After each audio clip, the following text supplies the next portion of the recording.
Hey friends, welcome to Just Call Me Viv. Grab a coffee, pull up a chair, and let's talk.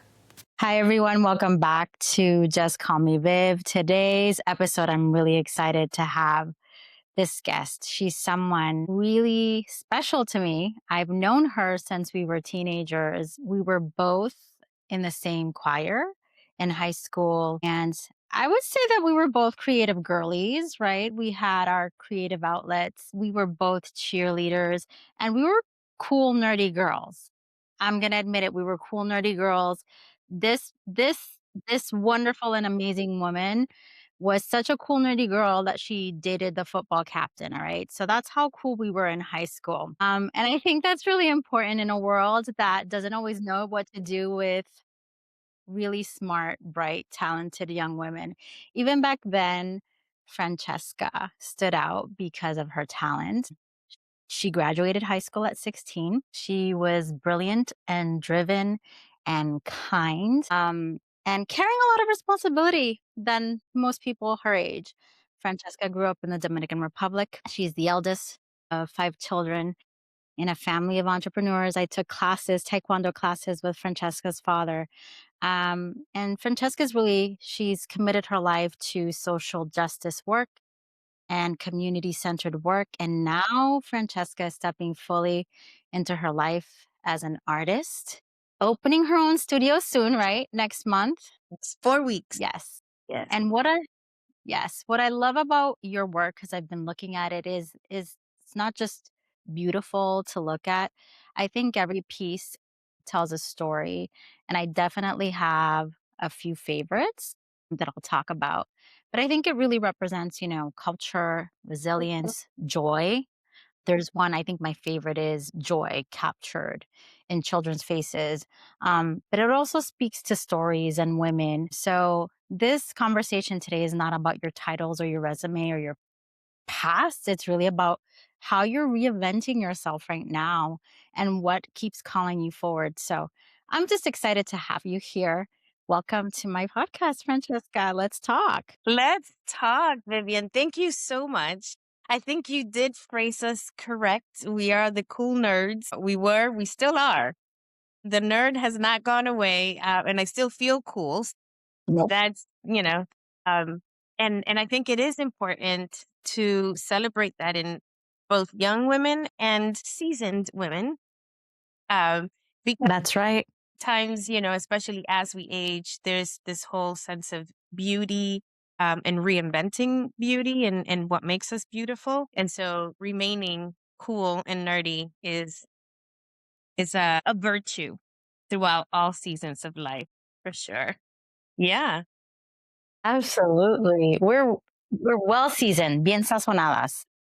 Yes. Think back when you were in high school and you were graduating at 16 and singing in choir and being a cheerleader and doing all those things. What do you remember the most, feeling the most about that version of you and how it compares to who you are today? So high school Francesca, high school senior, had limited options when it came to college. People might not know or remember, but I didn't have my documentation at that time. And so it was hard for me. I didn't have a lot of choices when it came to college. So I ended up going into engineering.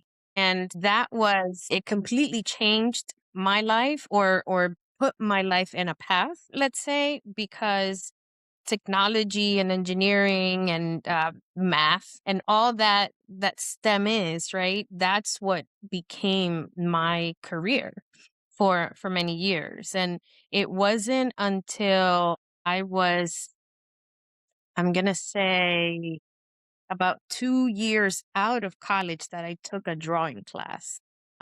And that was fun. But before that, my sense of art was always music and dancing. That's where my expression went. I just knew how to do certain things. Like I just got it. I would sketch, I would do, just little things, but I didn't have any kind of formal teaching until I took that one class. And that was probably 99, 2000. And then I continued sketching my daughters as I had them and, was home with my babies and they'd be sleeping and I'd be sketching, that kind of thing. And I did that on and off as they were little. And then COVID comes around. And I think many of us that were Mm, home during that time um, had the time to sit with these talents and explore. And at least I did. And I know of other artists that are what I'm calling COVID artists, right? And so I was kind of done with the black and white of charcoal and pencil. And I was like, let me try color. Well, trying color meant brushes, which are a very different medium. If you write with pencil, you have a lot of control and a lot of muscle memory that helps you right, do that. But brushes was like a whole new thing. These things do whatever they want, and I'm not in control. And how do I control it? Right. So I right. had to like develop this whole new dexterity, and then learning how to use color. And I just haven't stopped painting. And it's a whole new language for me. Um, I I've always loved writing as well. I wrote a book and I write essays all the time. It's how I process a lot of my thoughts. And I just find that, you know how they say that a picture speaks 1,000 words or something to that extent? Like Yes, to me, painting is funny that you say that there's a story in the paintings because that's exactly it. To me, sometimes I can write the essay or I can paint the moment, or the situation. right. And so I don't know. I probably went beyond the question, but yeah, that's how I got here when it comes to painting. I love that. I think that in many ways, that's the silver lining of COVID, right? That we were really able to take the time to explore passions or pursue passions Yeah. that we wouldn't have done otherwise. And I think for me, that's when I started my blog. It was Okay. as the pandemic hit. Mhm. I needed an outlet and I needed to write and I needed to do something creative. And I even started my YouTube channel way back then. I just never really, I was afraid of showing up Okay. in that way. So I love that you've been able to do that through your art. Mhm. And a lot of your art is influenced by your upbringing, I would say, as well. You're influenced by how you've lived. And I Mhm. wonder, as a young girl, right? You mentioned I went through your bio about the influences, sort of the landscapes that you saw in Mhm. Dominican Republic as you traveled over the island with your family. And being the eldest, I think that the order in your family also makes a difference in how you develop your identity as a person. But Yeah. and your sense of responsibility, birth order definitely impacts your sense of responsibility. 100%. Yes. What would you say, or what did responsibility look like for you as a younger girl? And then coming here to the United States and being the eldest and sort of the responsibility, I guess, that sort of lays on your shoulder about going to college and Yeah. pursuing the right education or the right profession. And how does that shape the woman that you are today? So I love that question because I don't come from a traditional family. I'm the oldest of five, but I'm the oldest by a lot. So the next one after me is 7 years younger. The next one is 16 years younger, and he was born when I was a junior in high school. And so, yeah, I remember that actually. yeah, yeah. And then I go off to college. I'm in school for 3 years, and the next one is born. And the last one, my mom was pregnant with him at my college graduation. And so, Wow. yeah. So at different times, me being the oldest looked different. I was always my mom's helper, but that help, the level of help changed and evolved as I grew older as well.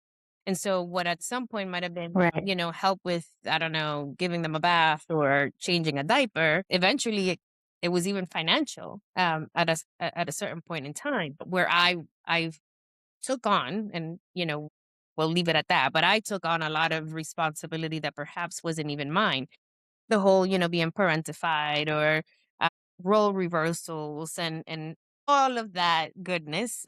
A whole lot of therapy to undo, a lot of therapy words. And it's some of the things that as an immigrant we experience, in my opinion, and this is where I stand today. Who knows where I'll be in 5 years? But the way I see it today, it's that it's a system that did not apply to this culture. Had we been in the Dominican Republic, perhaps it wouldn't have been traumatic and it would have been a beautiful thing. But here, the competing expectations, right? You are expected to take advantage of all the opportunities that this country has to offer and cook at night or clean or, you know what I'm saying? Right. Like some of that. And so that's where the tension was. And it was really hard for me to balance that and to honor both in a way that I felt was meeting the expectations. And so I was getting really caught in the space between what other people wanted from me. And those were conflicting, right? Because corporate America, which is where I went to right after college, expected me to move every 6 months, to be dedicated to my career, to be all about climbing the ladder. Meanwhile, my mom said, "Can you take the kids to school? Can you help me with XYZ?" My dad was in Dominican Republic at the time. So I couldn't do either one well enough. And I think for a long time I was failing at both, failing according to Francesca standard. And Right. what I think a lot of people naturally and rightly so go through this rebellion process when they're 14, but that for me is what 21 turned out to be. It was a time for me to say no to everybody else and then to choose me and figure out who I was and what my priorities were. And it was hard.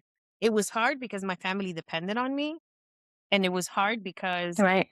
I thought I would foregoing a career opportunity of a lifetime with GE at the time. And at the same time, resenting GE because of how little room there was for me as a person. I felt like a computer, like you're a machine, like all these other machines.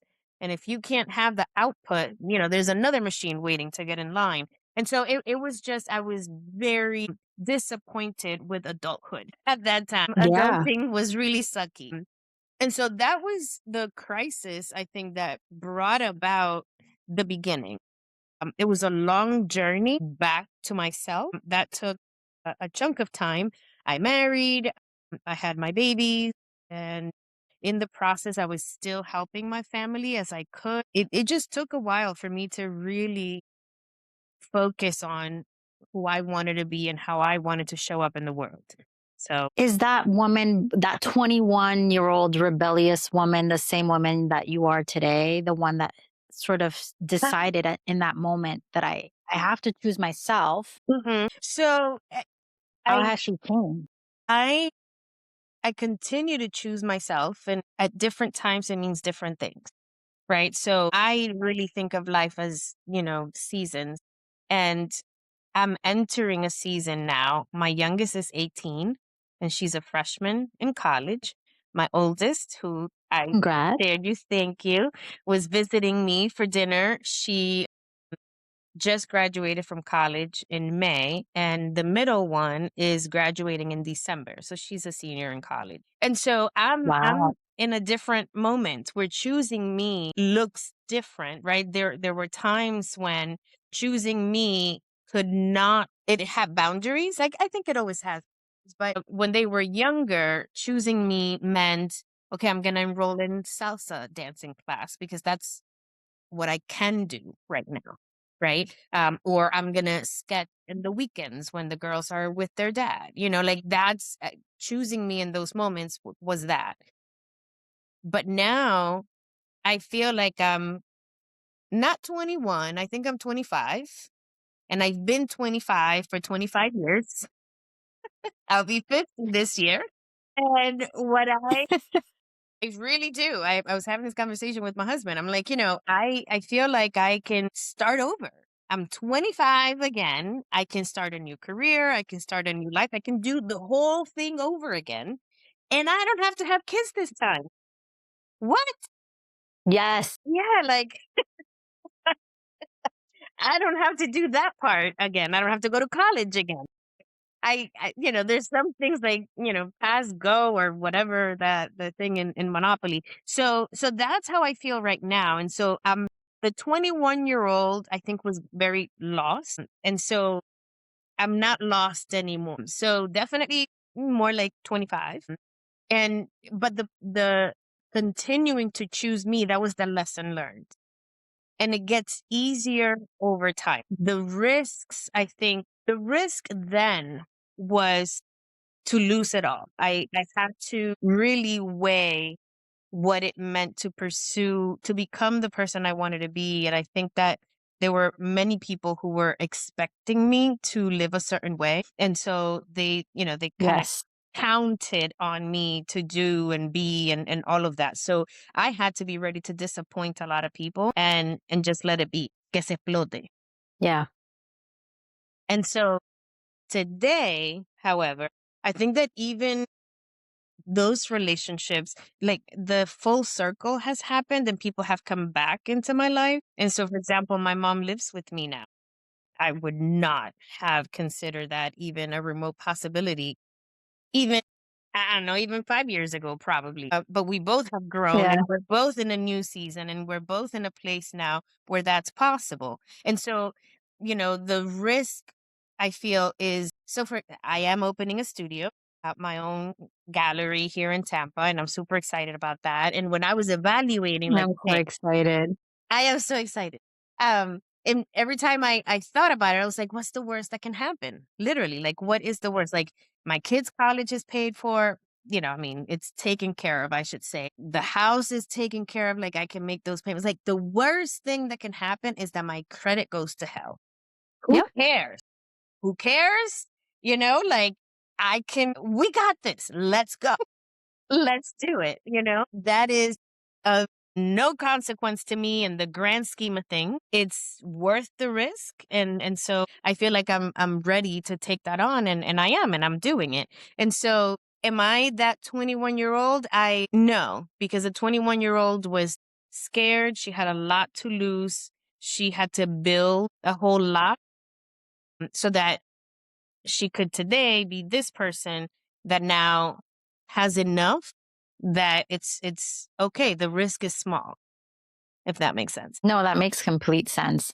It sounds like that 21-year-old girl, right? At some point, that soul, that person who had a desire to choose herself over time, because as you mentioned, you couldn't always choose yourself, right? There were moments in your parenting, moments in your relationship, but it sounds like in the last 5, 7 years, she started knocking louder, right? And was like, "Hey, you need to listen to me." It's like that rebellion again.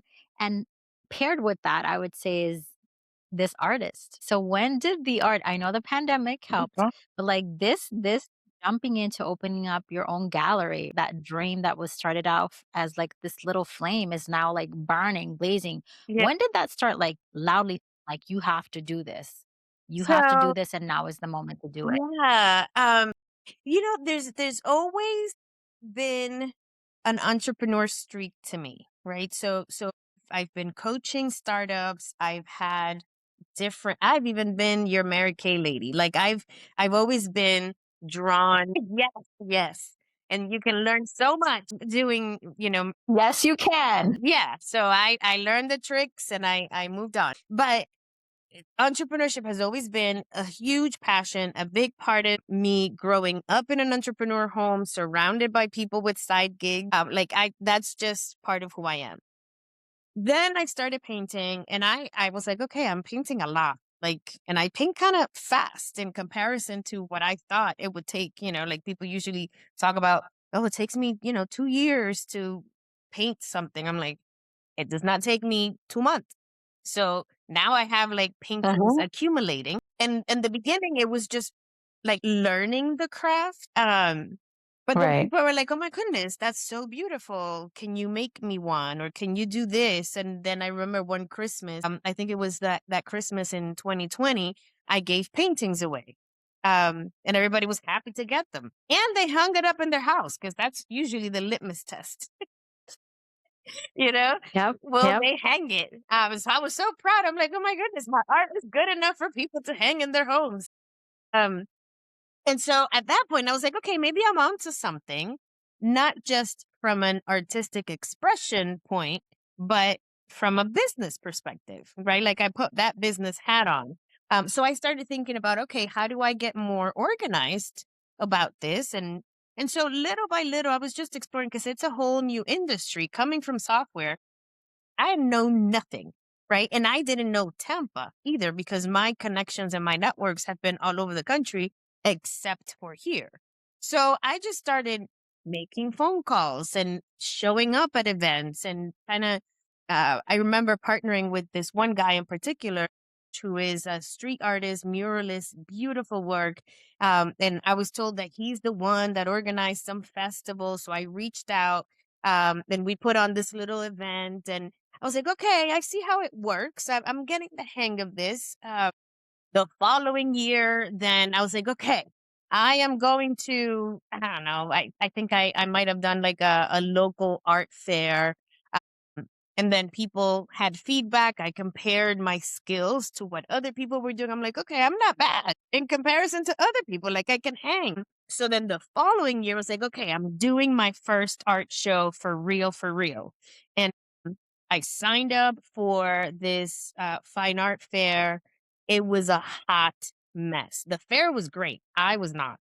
I was not ready at all. You needed to have a white tent. I didn't have a tent at all. So then we went and got a tent, but it was blue.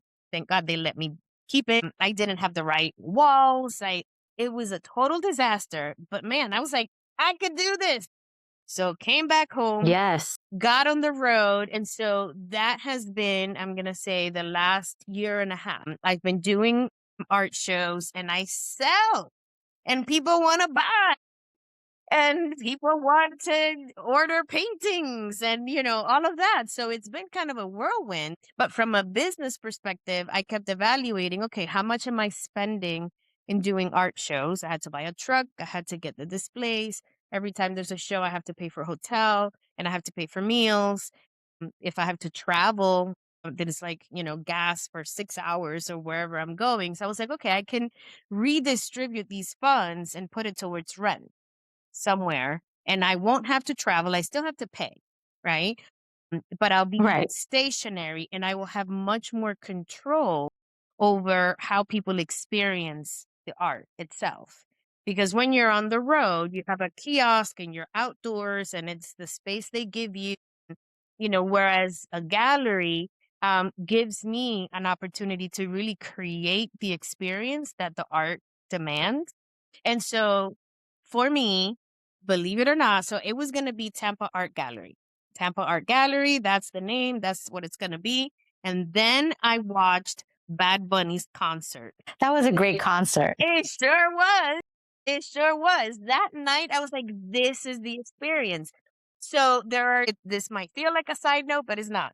There are two musical experiences that have really like stamped something on me. The first one is Hamilton, the musical, and that was about 10 years Yeah. ago. Yes. And then now this Bad Bunny CD or album. Sorry, I Mm-hmm. dated myself with that CD word there. And so both Mm-hmm. of them for me represented both a celebration of cultural fusion, which is huge in my art, but also what happened, the human nature. How do I explain this? We are nomads. Even when we are sedentary and when we build homes and stay put, right? We don't do that forever. As humans, the human experience is that of nomads. We emigrate, we immigrate, we move. And in that movement, we take our music, our food, our language, our dress, our custom, and we fuse wherever we go. We blend, we create version of ourselves as individuals and as a collective. And so I love the fusion in Bad Bunny's music. And I think that it's a reflection of the time. And so all that to say that I want my art to be a reflection of the times as well. I want my art to help people connect with the past, but also imagine the future. And so the name Right. of the gallery, I didn't want it to be Tampa Art Gallery anymore as of that night, because I was like, it's not about Tampa. It's really about the tropics. And for me, the tropics is a geographic region that has had similar experience since colonization. We were colonized by the same countries, right? So that's why you have Spaniard names in Vietnam, um, and in the Philippines, Right. because right. So there Mhm. is sort of this similar cultural and historical experience since colonization throughout the tropics. Our architecture is similar. Our vegetation is like a center of our lives, from herbs, from medicines, from cooking. Like so much of it is about nature and the land. So I wanted my art to highlight all of that. And the gallery is a microcosm. The gallery is meant to be this living space that is going to always immerse you in that experience. And so my goal is to bring exhibits to that space that celebrate the resilience and the historical, not evidence, but the historicity, I guess, of that cultural fusion that has happened throughout the tropics in every way possible. And so it's gonna be I have so many ideas, and there's so many exhibits I have in mind already. Time is gonna run short, and one lifetime won't be enough. So it's yeah, that's And it's going to be amazing. So, what did you decide to name it, or is that a surprise? it's Tropical Home Fine Art Gallery. Yeah. That's exciting. Yeah. Yes. So, you mentioned the history of colonization, right? Uh-huh. And your work is deeply connected to social justice, cultura, Yeah. Mm-hmm. community. Yes. How does your activism Mm. show up on the canvas? So the first collection I did is called Interwoven, and it was my first time using embroidery on my painting. And it was looking at embroidery as one of those skills that exist across culture, even though we might do it differently in different cultures, but it's one way that we can literally see the thread that connects different groups of people together. And I was highlighting countries that we don't always celebrate. And before I named it Interwoven, I thought of calling it shithole country, because that's a phrase that our president, Yeah, I know. yeah, used to describe those countries. And so for me, it was like the juxtaposition of a phrase like that against the beauty of these different cultures, and the craftsmanship and the traditions, and just the artisanal, the way that they have passed that on, from one generation to another, as something that is valuable. And then, someone can just get up and say shithole countries. Why? Because they don't have wealth in the way you measure it or whatever. Like,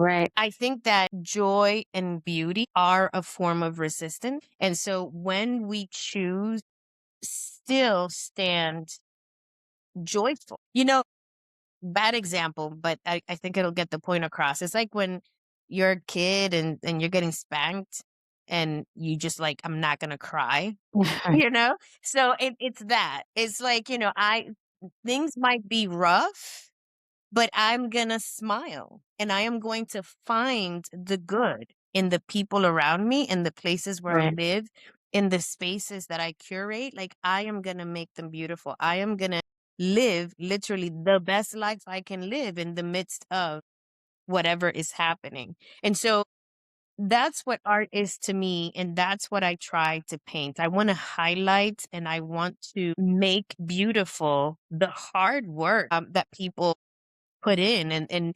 So another body of work that I completed is head of household.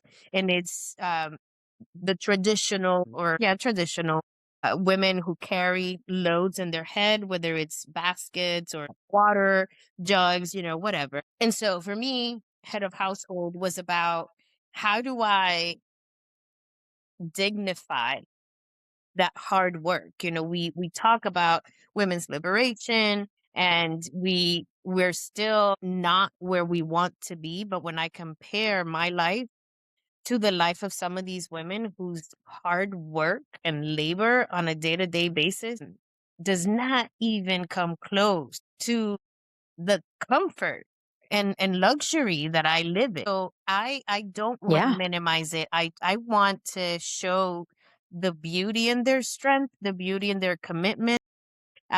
One of the pieces in particular, I I might keep it.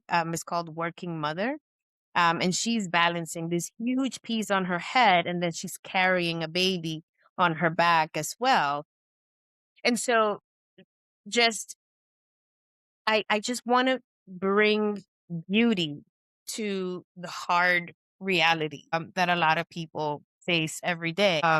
And it's my past, it's my history as well, it's my family, right? So there's Yeah. definitely that sense of connection. There's one piece that you did, and I don't remember the name, but it reminded me of my abuela Hmm. because she would carry the big baskets on her head. Hmm. She would wrap her paño Yeah, and balance that basket with such precision yeah. and such poise. Her back was straight, and you wouldn't know that she carried a heavy load Hmm. because she wore it with such grace. Yeah. And I think you weave the stories in the pieces that you create, Yes. and I see that, and there's the other one with the 2 little kids smiling, the joy, Yeah. right? You see the joy, like, to me, that's what it is, joy. Yeah. Yeah. I think that's my favorite. You capture the story in their journey, wherever it is that they are in their lives, and when you open up your gallery or when people see your work, what do you hope people see in themselves? Because for me, right, that painting of the woman balancing the basket, it reminded me of my abuela and Hmm. me growing up in Puerto Rico in the campo, right? Hmm. And just coming from really humble beginnings. So it reminded me and it helped me recognize in myself, right? Hmm. Like my story, my journey, my history. So what are you hoping people recognize in your artwork and in themselves when they stand in your gallery and they start like looking at it? Well, I hope that they are overwhelmed by the beauty, first of all, of the experience. So that needs to be kind of the very first thing. But as they read, because everything has a description, and as they sit with the stories that these paintings and these pieces, because there's also sculptures and ceramics and all of that, but as they spend time with this work, um I hope they realize that there are part of me that live in them even though we're strangers, and vice Uh-huh. versa, that there is a way for us to have experienced similar things even when we've lived totally different lives. And that in a time such as this, I think we really need to start finding commonality. I think we really need to start looking for the things that make us human, and that make us humans like each other, not different from each other. And so I just want them to walk in and say, my goodness, this is so beautiful. And I get it. I know that moment. I was an older sibling, because Happy Kids, the piece that you keep referring to, is one of my favorite too. I mean, as I've told my story, I'm the oldest of five, and I could tell you of many moments when that was me carrying a sibling, and just the joy in both. The endearment of the little one that is completely committed to this older one, the older one being mischievous and at the same time responsible for the younger one, Mhm. right? Like anyone that looks at that painting and is an older sibling should be able to identify with that experience and with that moment. And that's what I want. I want people to feel seen and known, and to see themselves in the story of a stranger. So, Love that. You talked about a little bit earlier about what opening this gallery represents for you beyond just the art itself, mhm, right? But I think it's also a reflection of your evolution, right? absolutely. Whether you've stated that explicitly and for a woman out there who is maybe, and you talked about like feeling 25, because I'm there with you, right? I feel 35. I'm like, nobody's gonna I mean, on paper, I may be 50, but I don't feel 50. Maybe my joints feel 50. energetically and spiritually, I do Yeah. not feel 50, and no one can tell me otherwise. But for the woman out there, right, who's listening and who's like looking at you and your story and how you've navigated life, and in many ways, sort of choosing yourself, but also like embarking on this journey, right? Like it's almost you went from engineering, which is a profession that is full of logic and precision, Hmm. right, to art, right? Which is, I mean, art is creative self-expression, and it could go any way, any direction, Uh-huh. right? Uh-huh. For a woman who feels, and this is the thing, you're taking up space as a woman, Yes, right? You're like taking it not only as a woman, but as a woman who's aging, because this world also likes to shut us out, right? that's right. It's almost like you get older and you disappear and you're taking space. So for a woman who's listening out there and she's like afraid, she's hesitant, maybe she's like in her 40s, maybe like she's an empty nester, maybe she's, going through a transition in her life. Maybe she has this creative idea and she wants to step out into the world. Like, what advice, what would you want her to know right now? Man, that's a great question. I don't give a lot of advice these days. So let me put that hat on. It's it's one life. It's one life. And so I mean, what comes after this? I have faith. I'm a woman of faith, and I'm definitely God fearing and Christ follower, and that anchors me and encourages me. And by encouragement, I mean it fills me with courage to do hard things because I believe that God is calling me, and all of that. So if you don't have faith, if you don't have an anchor, I would say get you some, because that's where courage comes from. That is where strength comes from, is from knowing that you're part of something bigger, that you are part of a force that is positive, that is good, that is here to make a difference. And so that for me is, is my impetus. That's where my courage comes from. The second part to this is joy. Like, what kind of life do you want to live? I was in a difficult marriage for 15 years and I chose to leave that marriage, but it took me almost 5 years to leave. And the biggest question I had was, can I ask my children, my daughters, to be a kind of woman that I don't dare to be myself? And so I, when I chose to leave that marriage, it was not just because I didn't want to do that anymore. It was because I wanted to do more, if that makes sense. Right? I was in the pursuit Yes. of something. And I think the pursuit of something is what makes us human. Is it's a big part of what makes us godlike when we're made in God's image. Is And you don't have to be creative in the sense of, paint and colors, but in every field there's an opportunity to generate something new, to improve, to make it better, to use that creative energy to invent and to bring about something into the world that makes other people's lives better, including yours. Right. And, let that be your motivation. Let it be that you want to leave legacy, that you want to leave a mark, like Francesca was here, 2025 on the wall. Yes. Yeah. Yes. Yeah. I think, and it's also, I would say, we're allowed to reinvent ourselves at any age, at And any point. We anyway, can pivot. And I think yeah, I think sometimes we're socially conditioned to believe that this is the path we chose and we must remain on it. And I guess looking at you, you chose to take different paths, right? And it's okay yeah. to veer off the road. It's part of the direction. It's part of the journey, circling back to ourselves, I think. I think that nothing against capitalism because I'm thriving in it. So please, nobody call me Yes. later and, Yes. say things. We do have to understand the systems we live in. And so I Yes. do think that when you have a 30-year mortgage, it, and you start your professional career at 25, then you're in your mind, it's like I got to do this thing for 30 years until I pay this house off. And that right there takes care of half of your life. Next thing you know, you're 55, the house is paid off and you don't know what to do.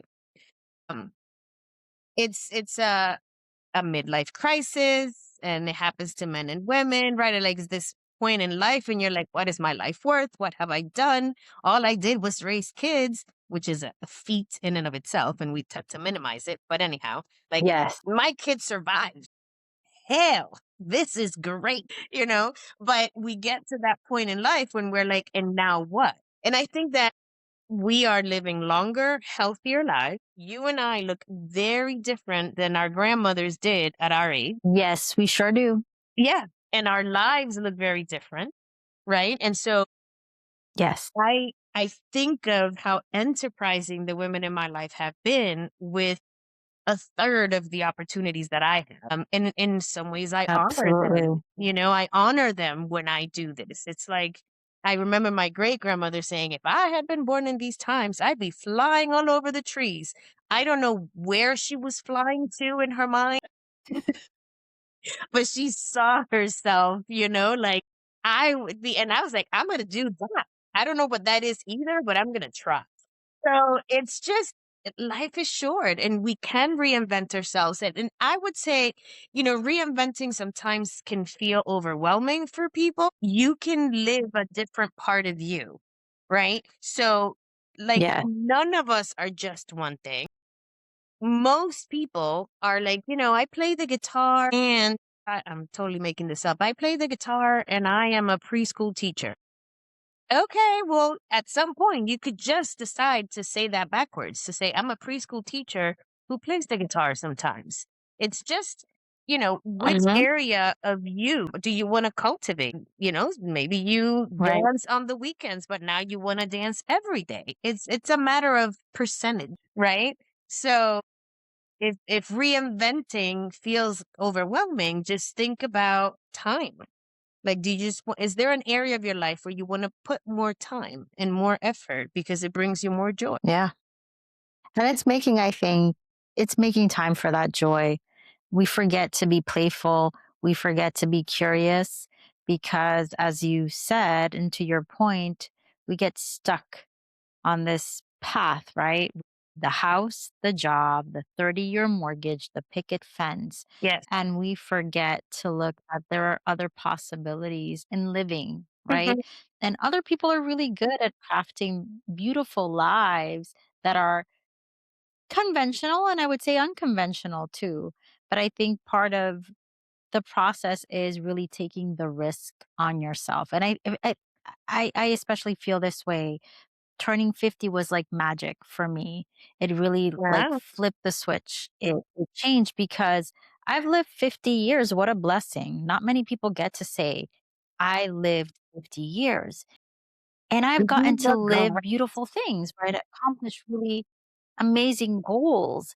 And Mhm. there's nothing stopping me from continuing, right? There's nothing that says that, like, now I'm 50, I have to kind of like stay Slip. where I am. Actually, I feel like now I have endless possibilities. And I wish I had that mindset maybe when I was 30 or even 40. But I'm so blessed. I feel blessed that I can have that sort of mindset now in life. And I think this conversation, I was just so excited to have it with you, just seeing you through the internet, through the interweb, doing amazing things and sharing your beautiful art with the world and remembering you as I did when we were younger in high school, when we were bright eyed and bushy tailed and really had like big hopes and dreams and thought our lives would end up in a certain way, just looking at how beautiful our lives have turned out now. This conversation, what stays with me the most, honestly, isn't just your art. I think your art is one piece, but it's the confidence, right? Mhm. In how you show up for yourself. It's the permission you've given yourself to evolve from being an engineer, the eldest daughter, the responsible one, to being this human being with such a beautiful, artistic, creative mind who's showing this to the world. Like permission to change your mind, permission to let this version of you, right, be seen by the world. And I think that journey is inspiring to me. It's the reason, right, like why I'm having these conversations with women who I feel like are powerhouses. I grab inspiration. And I think that's the fuel that keeps me going, pursuing like my little passion projects. So, Mhm, mhm. I hope to continue building on it. So thank you, Francesca, for Thank joining me you today. for inviting Do you have any me. like last parting words for those women or men or people listening out there? Something I would tell my coaching clients is that fear is an opportunity to be courageous. You can't be courageous unless Yes, you're scared. So do it anyway. absolutely. Francesca, I'm so proud of you. I'm glad that I know you. Thank you for taking the time, for pulling up a chair Thank and sitting with you, me and Viv. chatting and sharing your story Yes, with such honesty and heart and mucho corazón. siempre. And for anyone listening out there, I hope that you've enjoyed our chat today. And until next time, please take care of yourselves. Bye. Bye bye.